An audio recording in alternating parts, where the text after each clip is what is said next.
Hi,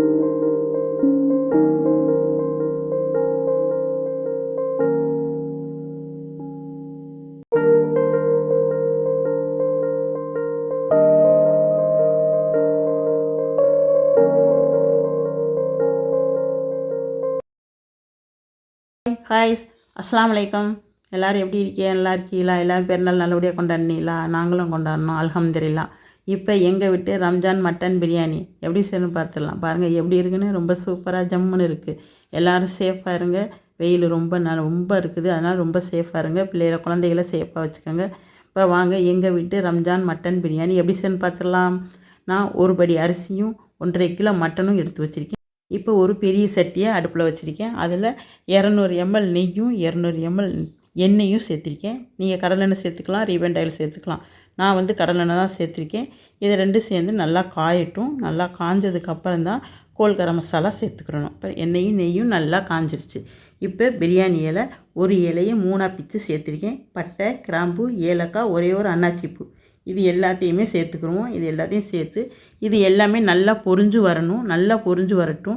நல்லா அந்த கோல் கரம் மசாலாவுடைய வாடை எல்லாமே அந்த நெய்யிலையும் எண்ணெயிலையும் இறங்கணும்.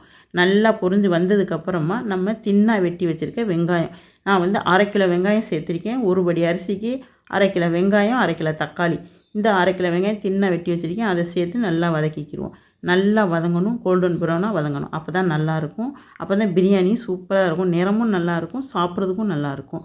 இந்த வெங்காயம் நல்லா வதங்கி வரட்டும். இதை வந்து 1 கைப்பிடி வந்து மல்லியும் 1 கைப்பிடி புதினாவும் எடுத்து வச்சுருக்கேன். 5 பச்சை மிளகாய் எடுத்து வச்சுருக்கேன். ஒரு பிடி அரிசி, சீரக சம்பா அரிசி எடுத்து வச்சுருக்கேன். 1.5 கிலோ மட்டன், அதை குக்கரில் தனியாக இஞ்சி பூண்டு பேஸ்ட் சேர்த்து உப்பு போட்டு சேர்த்து வேக வச்சு தனியாக எடுத்து வச்சுருக்கேன். இப்போ வெங்காயம் நல்லா வதங்கிட்டு இருக்கு பாருங்கள். நல்லா வதங்குது. எல்லோரும் எப்படி ஹாப்பியாக சந்தோஷமாக ரம்ஜான் கொண்டாடினீங்களா? நாங்களும் நல்லபடியாக கொண்டாடினோம் அல்ஹம்துலில்லாஹ். எல்லோரும் நல்லபடியாக இருக்கணும்னு இறைவன்கிட்ட துவா செய்கிறேன். நீங்களும் எங்களுக்காக துவா செய்யுங்க இன்ஷா அல்லாஹ். எல்லோரும் நல்லா இருங்க. குழந்தைகள்லாம் நல்லா சேஃபாக வச்சுக்கோங்க வெயில் நேரத்தில். இப்போ வெங்காயம் நல்லா வதங்கி வந்துருச்சு பாருங்கள். நல்லா வதங்கி வந்துக்கிட்டு இருக்குது. இப்போ அரிசியை வந்து நான் 1/2 hour ஊற வச்சுருக்கேன். சீரக சம்பா அரிசி எடுத்து 1/2 hour ஊற வச்சுருக்கேன். அது ஒரு பக்கம் ஊறட்டும். மட்டனை வேக வச்சு தனியாக அதையும் எடுத்து வச்சுருக்கேன். இப்போ வெங்காயத்தை நல்லா வதக்கிட்டு இருக்கோம். வெங்காயம் நல்லா வதங்கி வரணும். நல்லா வதங்கி வரட்டும். ரொம்ப நல்லாயிருக்கும். வதங்கினாத்தே நல்லாயிருக்கும். இப்போ பாருங்கள் ஓரளவுக்கு வதங்கிருச்சு. இப்போ இதில் நம்ம வந்து நான் வந்து கொழுப்பு எடுத்து வச்சுருக்கேன்.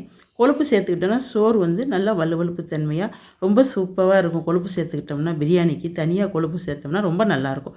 அதனால நான் ஒரு கைப்பிடி அளவுக்கு கொழுப்பு எடுத்து வச்சுருந்தேன். அதையும் சேர்த்து இந்த வெங்காயத்தோடவே நல்லா வதக்கிக்கிடுவோம். நல்லா வதங்கணும். அந்த கொழுப்பு நல்லா அதிலே வதங்கி வரணும். கொழுப்பு சேர்த்து வதக்கையிலேயே அந்த வாசமும் தனியாக இருக்கும், டேஸ்ட்டும் தனியாக இருக்கும். சாப்பிடல ரொம்ப நல்லாயிருக்கும். சோறு வரவரப்பு கொடுக்காம நல்லா நைஸாக ஊட்டினா அப்படி வலுவலுப்பு தன்மை நல்லாயிருக்கும். சூப்பராக இருக்கும் சோறு. பார்க்குறதுக்கும் நல்லாயிருக்கும், ஷைனிங்காக. சாப்பிட்றதுக்கும் அம்புட்டு ருசியாக இருக்கும். இப்போ இந்த கொழுப்பையும் சேர்த்து நல்லா வதக்கிக்கிடுவோம். அதிலே நல்லா வதங்கணும் கொழுப்பு. நல்ல கொழுப்பாக இருக்கணும். அதே நேரத்தில் ரொம்ப உருகுற கொழுப்பாக இருக்கக்கூடாது. இப்போ இந்த இதில் வந்து பச்சை மிளகா, நான் 5 பச்சை மிளகா எடுத்து வச்சுருக்கேன். அந்த 5 பச்சை மிளகாயும் 1/2 கிலோ தக்காளி கட் பண்ணி வச்சுருக்கேன். அதையும் சேர்த்து நல்லா வதக்கிக்கிடுவோம். தக்காளி வந்து ஒரு தொக்கு பதத்துக்கு வதங்கி நல்லா வரணும். அப்போ தான் நல்லாயிருக்கும். இல்லாட்டி எதெல்லாம் கிடக்கும் பிரியாணியில். இந்த தக்காளி நல்லா வதங்கி வரணும். நல்லா வதங்கி வந்ததுக்கு அப்புறம் தான் மற்ற பொருள்களை சேர்த்து. இப்போ நல்லா தக்காளி நல்லா வதங்கி வரட்டும். இப்போ பாருங்கள் ஒரு தொக்கு பதத்துக்கு வந்துருச்சு. இப்போ இதில் வந்து ஒரு பிடி 1 பிடி வந்து மல்லித்தலையும் 1 பிடி வந்து புதினா தலையும் இதில் சேர்த்துக்கிடுவோம். சேர்த்து இதையும் நல்லா வதக்கிக்கிடுவோம். இதுவும் நல்லா வதங்கி வரணும். நல்லா தக்காளியோடு சேர்ந்து இதுவும் நல்லா வதங்கி வரட்டும். நான் 150 கிராம் இஞ்சியும் 150 கிராம் பூண்டும் எடுத்து அரைச்சி வச்சுருக்கேன். அதில் வந்து மட்டன் வேக வைக்கல 2 ஸ்பூன் சேர்த்துக்கிட்டேன். மிச்சம் இருக்குது. இது இந்த உலக்கில் தான் நான் 4 உலக்கு சேர்த்துருக்கேன். அரிசி, சீரக சம்பா அரிசி 4 உலக்கு எடுத்து வச்சுருக்கேன். இது ஒரு பக்கம் இருக்கட்டும். இதை ஊற வச்சு 1/2 hour ஊற வச்சுக்குவோம். இது ஒரு பக்கம் இருக்கட்டும். இப்போ இது தொக்கு போகிறதுக்கு நல்லா வதங்கி வந்துருச்சு. மட்டனில் சேர்த்தது போகிறதுக்கு மிச்சம் இருக்க இஞ்சி பூண்டு பேஸ்ட்டையும் இதில் சேர்த்துக்கிறோம். இதில் சேர்த்து நல்லா வதக்கி விட்டுக்கிடுவோம். இஞ்சி பூண்டு பேஸ்ட்டு ராசுமல் போகணும். நல்லா ராசுமல் போகிற வரையும் நல்லா வதக்கிக்கிடுவோம். நல்லா வதங்கணும். அப்போ தான் நல்லாயிருக்கும் பிரியாணி, டேஸ்ட்டாகவும் இருக்கும். இப்போ நல்லா வதங்கி வந்துருச்சு பாருங்கள். இப்போ இதில் வந்து மசாலா எல்லாம் சேர்த்துக்குவோம்.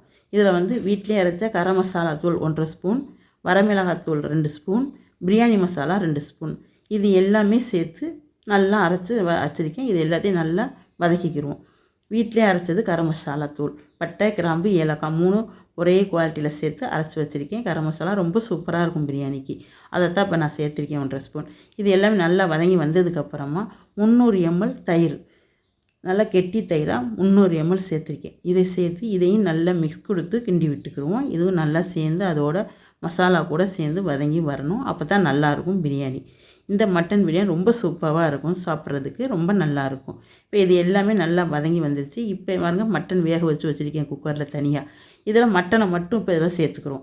தண்ணியை விட்டுட்டு மட்டனை மட்டும் சேர்த்து நல்லா மிக்ஸ் கொடுத்துக்குருவோம். இப்போ பாருங்கள் மட்டன் எல்லாம் சேர்த்துக்கிறேன். அந்த தண்ணியோடு இல்லாமல் மட்டனை மட்டும் தண்ணியை இருத்துட்டு மட்டனை சேர்த்து நல்லா அது மசாலா கூட சேர்த்து நல்லா வதக்கி விட்டுக்குருவோம்.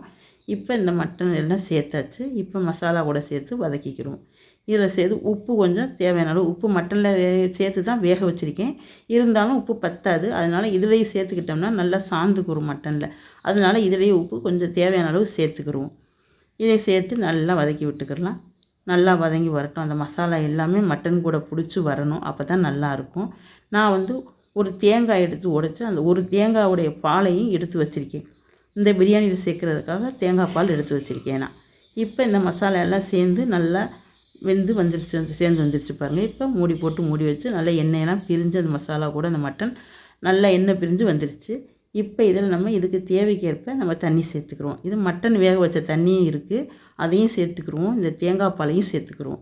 இந்த மட்டன் வேக வச்ச தண்ணி 1.5 உலக்கு இருந்துச்சு, அதை சேர்த்துக்குருவோம். அது கூட இந்த தேங்காய் பாலும் 1.5 உலக்கு இருந்துச்சு, அதையும் சேர்த்து மொத்தத்தில் 3 இந்த ரெண்டையும் சேர்த்து தேங்காய் பால் 1.5 உலக்கு, மட்டன் வேக வச்ச தண்ணி 1.5 உலக்கு, 3 உலக்கையும் சேர்த்துக்குருவோம். 3 உலக்கு சேர்த்ததுக்கு போக மிச்சம் 7 உலக்கு நான் தண்ணி சேர்த்துக்கிறேன். மொத்தத்தில் 4 உலக்கு தண்ணி சும்மா தண்ணியாக சேர்த்துக்கிறேன். இது எல்லாத்தையுமே சேர்த்து அளந்து சேர்த்துக்குருவோம். கரெக்டாக தண்ணி ரொம்ப போயிடக்கூடாது. பாருங்கள் மட்டன் வேக வச்ச தண்ணி, தேங்காய் பால் எல்லாத்தையுமே சேர்ந்து நான் அளந்து எடுத்துக்கிறேன். எல்லாத்தையுமே அளந்து எடுத்து சும்மா தண்ணியும் சேர்த்துக்கிறேன். மிச்சத்துக்கு சேர்த்து எல்லாத்தையுமே சேர்த்துக்குருவோம்.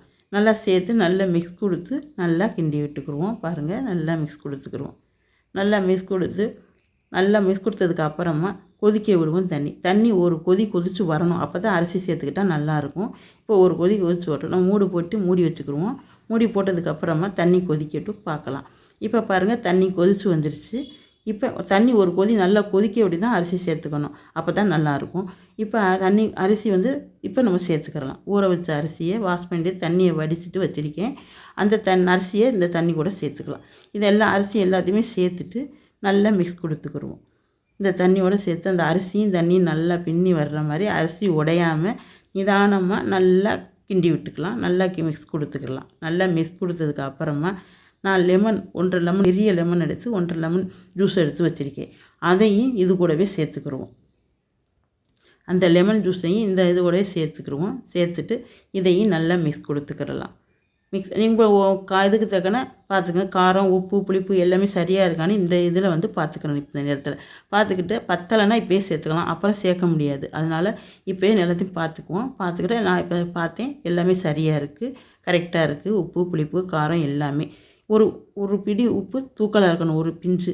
அப்போ தான் அரிசி போட்டு வெந்து வரல நல்லாயிருக்கும். இப்போ சூப்பராக இருக்குது. இப்போ நான் வந்து மூடி போட்டு மூடி தம் வச்சுருக்கேன். மேலே தண்ணி எடுத்து வச்சுருக்கேன் தம்முக்காக. இப்போ அதை எடுத்துகிட்டு ஓப்பன் பண்ணி பார்க்கலாம். இதை பாருங்கள் ஓப்பன் பண்ணியாச்சு. ரைஸும் தண்ணியும் ஒன்றா பின்னி வந்துருச்சு பாருங்கள். ரொம்ப சூப்பராக பின்னி வந்துருச்சு. ரைஸும் அப்படி சேர்ந்து வந்துருச்சு பாருங்கள். தண்ணியும் ஒன்றா சேர்ந்து வந்துருச்சு. இதை நல்லா மிக்ஸ் கொடுத்துட்டு நல்லா அமுக்கி விட்டு மூடி போட்டு மூடி வச்சுருவோம். இப்போ ஒரு 5 நிமிஷம் சென்று பார்க்கலாம். இப்போ பாருங்கள் எப்படி இருக்குன்னு. இப்போ தண்ணி எல்லாமே நல்லா வற்றி வந்துருச்சு பாருங்கள். லைட்டாக அரிசியோட பின்னி தான் இருக்குது தண்ணி. இது வந்து இன்னொரு 5 நிமிஷம் தம் போட்டோம்னா சூப்பராக வந்துடும். இப்போ இதை கிண்டி விட்டு நல்லா மூடி போட்டு மறுபடியும் தம்மில் போட்டுருவோம். ஒரு 5 நிமிஷம் சென்று பார்த்துக்கலாம். இதை வந்து மேலே அப்படியே பரப்பி விட்டு அமுக்கி விட்டால் புழுங்கிக்கிறோம். நறுக்குன்னு அமுக்கி விட்டு தட்டு போட்டு மூடி வச்சுக்கிடுவோம். தட்டு போட்டு மூடி வச்சு ஒரு 5 நிமிஷம் சென்று பார்த்தோம்னா ரொம்ப நல்லாயிருக்கும். தட்டு போட்டு மூடி மேலே வந்து எப்போவுமே வெயிட்டு தூக்கி வச்சுக்கணும். வெயிட்டு தூக்கி வச்சா தான் கீழே உள்ளே இருக்க சோறு நல்லா புழுங்கல் கொடுக்கும். நல்லா புழுங்கினா தான் சாதம் சூப்பராக இருக்கும், நல்லாயிருக்கும். இப்போ பாருங்கள் மூடி போட்டு மூடியாச்சு. இப்போ ஒரு 5 நிமிஷம் சென்று ஓப்பன் பண்ணி பார்ப்போம். இப்போ பாருங்கள் சோறு சூப்பராக ஜம்முன்னு வந்துருச்சு. இப்போ மேலே ஒரு 50 ml நெய்யை மேலே அப்படியே மேலாக ஊற்றி விட்டு மறுபடியும் ஒரு 5 நிமிஷம் தம்மில் வச்சுருவோம். மேலே வந்து மூடி போட்டு மூடி மேலே தண்ணி எடுத்து வச்சுருவோம். கீழே நான் தோசை சட்டி வச்சு தம் போட்டிருக்கேன். இப்போ மூடி போட்டு மூடியாச்சு பாருங்கள், தண்ணி மேலே வச்சுருக்கேன். இப்போ வெயிட்டெல்லாம் எடுத்துகிட்டு இப்போ ஓப்பன் பண்ணால் அப்படியே நெய் மணத்தோட மட்டன் பிரியாணி சாப்பிட்றதுக்கு அம்புட்டு ருசியாக இருக்கும். பார்க்குறதுக்கே அம்புட்டு எம்மையாக இருந்துச்சு, ரொம்ப சூப்பராக இருந்துச்சு. இப்போ தம்மை உடைப்போம் பாருங்கள் எப்படி இருக்குன்னு. தம்மை உடைக்கல, ரொம்ப சூப்பராக ஜம்முன்னு இருக்குது பாருங்கள். பார்க்குறதுக்கே அம்புட்டு இதாக இருக்குது. பிரியாணி அவ்வளோ சூப்பராக இருக்கும். இது எங்கள் வீட்டு ரம்ஜான் மட்டன் பிரியாணி ரொம்ப சூப்பராக ஜம்முன்னு வந்திருக்கு. உங்கள் வீட்டில் என்ன பிரியாணி செஞ்சீங்கிற நீங்கள் கமெண்ட்டில் சொல்லுங்கள். அடுத்த ஒரு விழாக்கில் பார்க்கலாம். பாய்.